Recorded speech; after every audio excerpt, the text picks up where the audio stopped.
Good morning and welcome to this week's edition of TCS Student News. I'm your host Claude. And I'm your host Ethan. Let's get started with the news. Joe Biden announced that during his first 100 days, he will be distributing 100 million vaccines. On the day of Biden's inauguration, there were 16 million vaccines already given out under the Trump administration. Under his administration, Trump planned to reach 20 million by the end of 2020, but only 3 million were distributed. By the end of his presidency, 13 million more were distributed. Currently, 35 million vaccines have been given. In a lot of places, they're running out of vaccines quickly. The biggest problem is that they now have given out so many vaccines, so they don't know if people will be able to get the booster shots when they need them. The Biden administration set out a COVID action plan to facilitate the distribution of vaccines. This is a $25 billion package for vaccination manufacturing and distribution. Israel has vaccinated the most people with 35% of its population. Second is the UAE with 20% of its population. Third is the UK with 8%, and the US is fourth with only 5%. I'm excited for the future of the vaccine and to be out of this mess already. I can't wait till we're back to normal and can enjoy life again. I couldn't agree with you more, Ethan. Joe Biden is currently pushing Congress to pass a $1.9 trillion stimulus package that would include direct payments to Americans. On Sunday, Biden officials and some congressional leaders spoke in on a private Zoom call to discuss some changes in the bill. Some changes included narrowing down who would receive the $1,400 payment and the allocation of money to certain programs such as schools. Many Republicans, such as Senator Agnes King, are worried about how the money is going to be spent. To quote King, "Every dollar being spent is being borrowed from our grandchildren."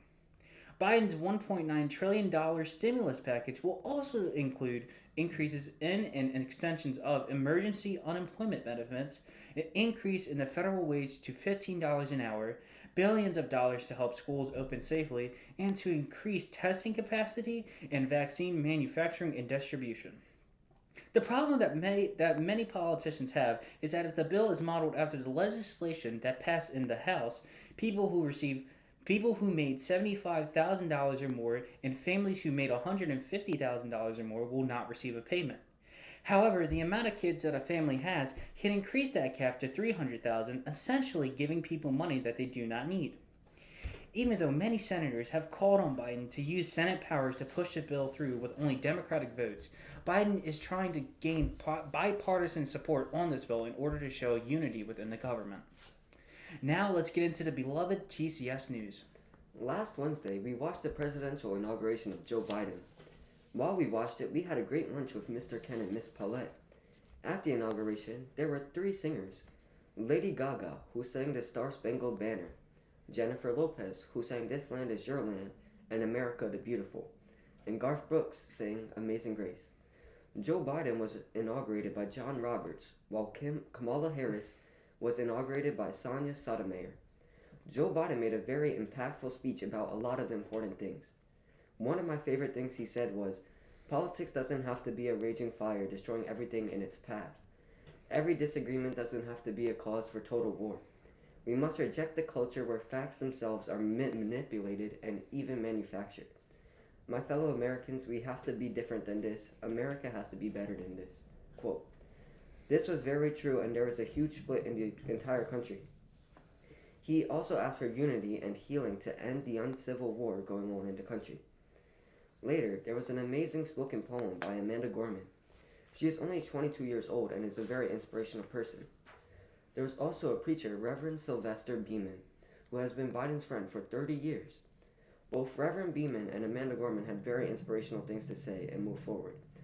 I really enjoyed watching an inauguration for the first time with my class, Mr. Ken and Miss Paulette. Thanks for coming during this special day. How did you feel about the inauguration, Claude? I really enjoyed the inauguration. It was great to see a shift in leadership and an administration who will unite the country rather than further divide it. On Friday, the school watched documentary The Social Dilemma. The movie consists of interviews with many people who have worked directly in the business of social media, including Tristan Harris, Jeff Serbett, and Jaron Leonard. They and many more spoke about the effect of social media that it's having on the population. They recognize how deadly and influential social media can be. They also spoke about how social media companies such as Facebook and Twitter don't really care about the ethics of their website as long as they can get the ad revenue that they rely on so much. Alongside interviews, the movie details a story of a family that is dealing with the effects of social media. The youngest member of the family deals with self confidence issues, as one comment about her ears completely ruins her. The eldest daughter and the only son constantly conflict about his phone usage after he dives deep into many conspiracies that are flooding the internet. The movie really tackles the fundamental issue of social media as a tool that can be used to spread fake information and drive people to insecurity. Social media might be a tool, but it is a tool that can affect people by the masses.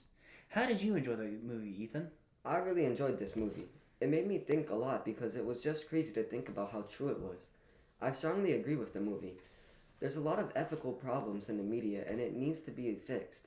For example, they shouldn't be promoting false information to enhance a person's beliefs or for some extra money. There needs to be regulations made. On a lighter note, we'd like to wish a happy birthday to and give appreciation for Miss Leah. Miss Leah worked over 50 years in a law practice for Baltimore. Now she has been volunteering at the school for 5 years. She is the office manager. She does all the bookkeeping and finances for the school. She handles a lot of the issues, collects tuition, does the office supplies, and makes sure the students have what they need. And she is also a big help to Mr. Tom in whatever he needs. I really appreciate everything you do, Miss Leah. Thank you for everything you do at the school, and happy birthday. Happy birthday, Miss Leah. I hope your special day was the best you ever had. The school just wouldn't be the same without you. On Friday, the school got a new copier. The old one was finally replaced with a much quieter and advanced copier from Advance. After the delivery guys dropped off the new copier and took the old one, we spent an hour and a half setting up the copier in the computers in order to start printing stuff again. We want to thank Mr. Mike Gallo for helping us get connected to the people at Advance. We also want to thank Mr. Jeff Elkin of Advance for providing us the opportunity to have a much quieter copier. We can't wait to talk to you guys again soon after COVID is over. Over the weekend, Mr. Tom with the TCS alumni, who are now community college students. The 3 students are Olivia, Jordan, and Sarah, who is now known as Elias. They attend CCBC remotely, missing school community and the engagement. So Mr. Tom came up with a plan to integrate them into the school and provide a place for them to do their remote work. So we're going to take the upstairs classroom and turn it into a college area for them to come in twice a week, Mondays and Wednesdays, to do their schoolwork. They have also been invited to attend our current events class, but will primarily be working upstairs. While here, they're also going to look for ways to help and support the school. We would like to shout out one of our classmates' business prospects. Jayla is currently making and selling her own lip gloss. Her business, Vanity Gloss, is an up-and-coming makeup business. Jayla came up with the idea last summer and is trying to turn this business into something successful. She has already sold some merchandise to us at school. We are committed to helping Jayla's business grow into something big, and we ask if you viewers would be willing to support her. If you want to learn more, just give us a call. Now we would like to thank everybody who donated lunches this week. Thank you to Miss Samantha, Jayla's sponsor, who brought in pasta and broccoli. And thank you, Miss Peg, for the quesadillas, salad, and fruit. And that wraps up this week's TCS News. Thanks for watching, and we hope to see you next week.